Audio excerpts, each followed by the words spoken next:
A major disruption tonight in an international fentanyl operation stretching from China to Cincinnati and Dayton. Federal investigation results in more than 24 indictments. FBI Director Kash Patel was in town today saying local traffickers teamed up with Chinese chemical companies to flood our streets with these deadly drugs. Ohio has now emerged as the epicenter of one of the largest fentanyl-related trafficking takedowns linked to Chinese cartel networks in U.S. history. In a massive federal strike known as Operation Boxcutter, agents from the FBI, DEA, and Homeland Security investigations charged 29 suspects, including 22 Chinese nationals, 4 China-based chemical corporations, and 3 American accomplices. They are accused of constructing a global chemical-to-crypto financing pipeline, responsible for pumping deadly fentanyl precursors into the United States. Federal prosecutors stated that this operation targeted every person, every business, every entity, and every dollar flow involved in this chain. One official added, "You will never break the wheel. Today, we are breaking the wheel of fentanyl trafficking in the United States." Authorities say the materials seized during this coordinated action had the potential to kill more than 70 million people, placing this case among the deadliest interdictions in modern American law enforcement history. Officials emphasized that while the U.S. Justice Department continues to combat traffickers at every level, the true battlefield lies in stopping the chemical precursors, the essential ingredients that make this lethal synthetic drug possible. Prosecutors allege that the defendants created a hidden industrial network connecting Chinese chemical exporters to U.S. cartel distributors through encrypted payments,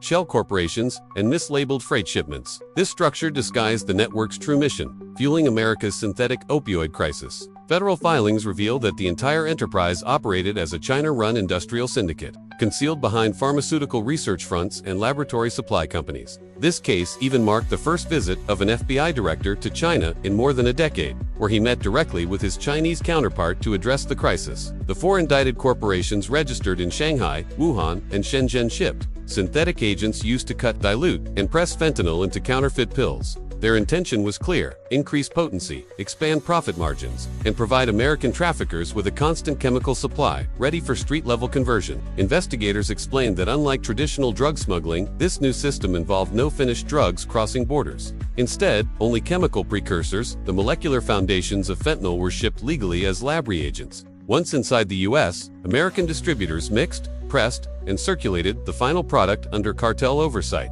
One agent described it starkly: this was industrialized poisoning. They weren't selling drugs, they were selling the ability to make them. The Department of Justice confirmed this was no rogue operation, but a structured corporate criminal enterprise with deep roots in international finance and cyberlaw. The same Chinese companies exporting the chemicals also controlled digital wallets and crypto gateways, converting drug profits into cryptocurrency before reinvesting the funds back into Chinese assets disguised as trade revenue. On the U.S. side, Ohio residents Eric Payne, 39, and Orion Rafford, 24, allegedly acted as domestic light. They received shipments disguised as industrial solvents, stored chemicals inside homes, and distributed them across the Midwest to cartel-linked networks. Rafford reportedly kept the chemicals inside her residence, while Payne managed payments and scheduling through encrypted chat apps. Together, they formed the human link between the Chinese manufacturing ring and America's distribution chain to distant worlds connected by chemistry, profit, and encrypted code. Operation Boxcutter originated in January 2022, when U.S. Customs officers in Chicago flagged suspicious imports labeled as pharmaceutical binders. When testing revealed fentanyl precursors, a joint task force led by FBI Cincinnati and D. Louisville began tracking digital footprints tied to the sellers. Over the next 2 years, agents infiltrated encrypted groups, monitored crypto wallets, and conducted undercover buys that exposed an immense transnational conspiracy stretching from Shanghai to Dayton, Ohio. Federal intelligence ultimately identified the network as a tri-linked cartel structure: Chinese exporters shipping precursors, U.S. chemists converting and pressing pills, Mexican cartel intermediaries distributing finished product nationwide. By 2025, it had grown into a billion-dollar operation, heavily fueling America's synthetic opioid epidemic.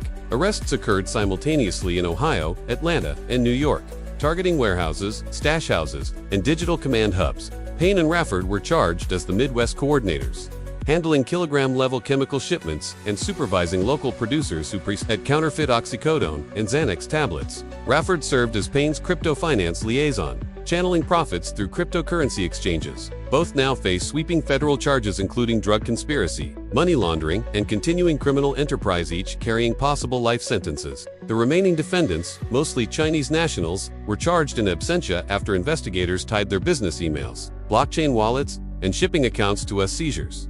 Interpol red notices have been issued, and the U.S. Treasury has frozen more than $3.4 million in assets linked to the 4 Chinese chemical companies. Investigators traced the supply chain to 4 chemical manufacturers inside mainland China, each presenting itself as a legitimate exporter of scientific reagents. In reality, these facilities were producing synthetic opioids, tranquilizers, and cutting agents, all disguised as legal medical supplies. One of the firms already sanctioned under the Global Magnitsky Act was caught exporting precursors through state-run freight carriers to avoid international detection. The remaining 3 corporations relied on shell distributors in Hong Kong and Malaysia, routing chemical shipments through conventional trade lanes and exploiting weak customs oversight to avoid detection. Prosecutors revealed that one of these firms, alone, exported over 18 tons of pseudo-regulated chemicals to U.S. importers between 2023 and 2025, all certified under falsified safety documents. According to a DEA analyst, this was not a side operation. This was state-enabled industrial narcotics manufacturing. The digital trail behind the scheme was equally advanced. FBI investigators uncovered a crypto laundering system that processed more than $60,000 in monthly digital transactions, with American buyers paying in Bitcoin and Ethereum. Chinese intermediaries converted these payments into yuan using unregistered crypto exchanges, routing the laundered funds through state-controlled banks in Fujian province. Agents described this financial structure as a digital cartel, anonymous, and effectively shielded from standard banking oversight. One server seized during a Georgia raid contained over 6,000 encrypted transaction logs, linking Chinese chemical exporters to U.S. buyers and cartel couriers. The raids themselves were enormous in scope. Agents recovered 139 kilograms of fentanyl powder, multiple high-capacity pill presses, and industrial-grade mixers used to manufacture counterfeit tablets. Firearms, encrypted servers, and hardware crypto wallets were also seized. Federal prosecutors noted that the chemicals and equipment taken could have produced tens of millions of counterfeit pills bound for U.S. markets. This is industrial drug production, disguised as international trade, an FBI spokesperson said. Operation Boxcutter didn't just catch traffickers, it dismantled an entire manufacturing pipeline. Federal authorities described Operation Boxcutter as a turning point in America's battle against synthetic narcotic shifting, the mission away from solely pursuing cartels and couriers and toward dismantling the industrial suppliers fueling them. The FBI, the U.S. Treasury, and Department of Justice executed sanctions, indictments, and international warrants simultaneously, marking the first unified strike targeting a China-based fentanyl supply chain across financial, digital, and physical fronts. "We are no longer chasing street dealers," said FBI Deputy Director Andrew Duane. "We are cutting off the oxygen that feeds them the chemicals, the crypto, and the cash." Treasury officials confirmed that 22 Chinese nationals named in the indictment are now subject to global asset freezes, while Interpol red notices have been issued for corporate executives believed to be hiding in Hong Kong and Shenzhen. "Every one of these names represents a supply line," Duane said, "and today, every one of them is broken." The criminal strategies uncovered resemble a blueprint for modern narco-economics. Defendants used legitimate global shipping firms, academic networks, and blockchain exchanges to disguise the movement of chemicals and money. They submitted invoices for laboratory reagents, pharmaceutical binders, and stabilizing compounds, all coded terms for fentanyl precursors. Court filings show traffickers exploited university, research portals, and academic import accounts to pass through customs without triggering DEA alerts. Chinese brokers also used synthetic invoices and AI-generated documentation to mimic legitimate science industry trade. It looked authentic, an investigator said. Even automated screening systems accepted it, but every data field was fabricated. Crypto laundering was integrated throughout the process. Buyers in Ohio paid Chinese exporters in Bitcoin, which was then routed through privacy coins and converted via domestic Chinese exchanges before resurfacing as corporate revenue. Every transaction, every shipment, every keystroke, one agent said, was engineered to look ordinary.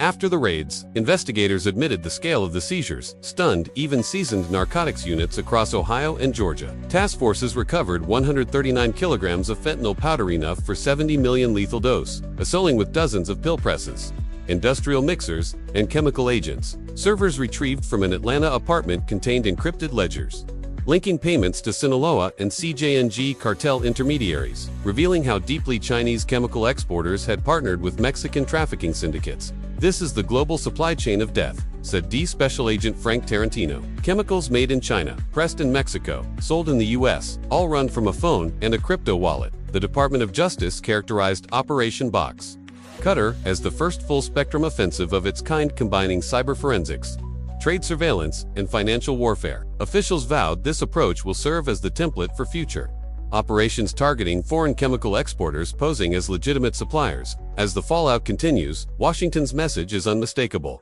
The era of invisible fentanyl manufacturing is over. The cartels may mix, press, and distribute, but their chemicals, financing networks, and logistical infrastructure now face direct American retaliation. This is how the new drug war will be fought, an FBI official stated. Not with street patrols, but with precision. Not with arrests alone, but with asset seizures and cyber take. Operation Box Cutter revealed a stark truth. Fentanyl is not simply made in hidden labs. It is constructed through corporate transactions and global trade routes. Federal agencies pledged that for every lab shut down, they will dismantle 2 financial networks behind it. The Justice Department's closing statement summarized the operation in a single line. The cartels make it, the Chinese ship it, we just cut the line.